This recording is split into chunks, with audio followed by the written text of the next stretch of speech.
Assalamualaikum warahmatullahi wabarakatuh. Perkenalkan, nama saya M. Asrul. Saya berasal dari kelas 1 Siasah. Di sini saya menjelaskan tentang pengawasan dalam mata pelajaran manajemen pemerintahan. Di dalam pengawasan adapun kegiatan yang dilakukan tidak hanya kegiatan yang bersifat pemerintah dan kegiatan sosial masyarakat maupun wajib dikuasai kerana tingkat disebut dengan jalannya aturan atau berlakunya bagaimana kegiatan tersebut bisa berjalan dengan lancar. Misalnya peraturan daerah ataupun desa. Lembaga-lembaga pengawasan. Yang pertama itu parlimen atau lembaga perwakilan. Lembaga perwakilan adalah lembaga menguasai jalannya pemerintah tingkat pusat. Parlimen disebut DPR, DPRD, berarti mengawasi tingkat penyelenggaraan tingkat pusat. Banyak dilakukan oleh DPRI di tingkat daerah. Parlimen disebut dilaksanakan oleh DPRD dan DPRD melakukan pengawasan terhadap jalannya pemerintah daerah, iaitu tingkat desa. Fungsi lembaga perwakilan. Yang pertama, membuat peraturan. Maka peraturan di tingkat pusat disebut undang-undang, sedangkan di daerah peraturan daerah.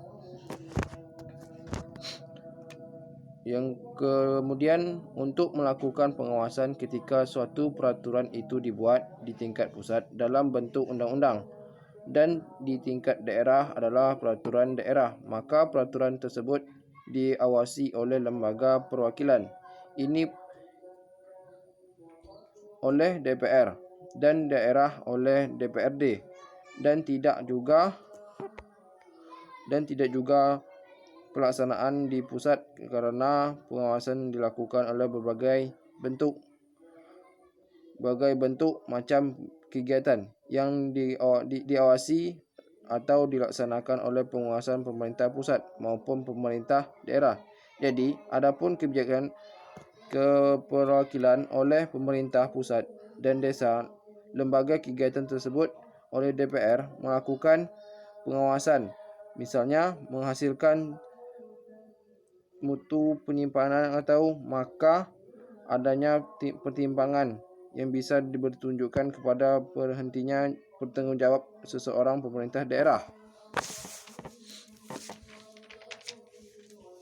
Yang kemudian adalah pengolahan. Pengolahan terhadap jalannya suatu pemerintah baik berkaitan dengan daerah.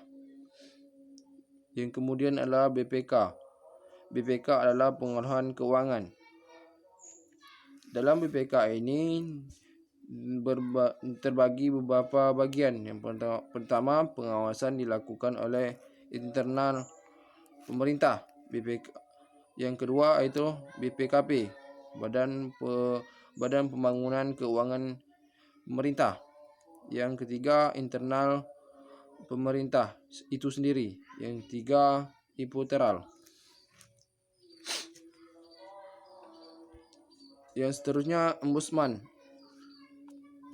Ombudsman adalah lembaga yang melakukan pengawasan terhadap jalannya penyimpangan publik yang diselenggarakan oleh pemerintah maupun non-pemerintah yang berkaitan atas kedugaan masyarakat, misalnya penyelenggaraan di rumah sakit. Sekian dari saya.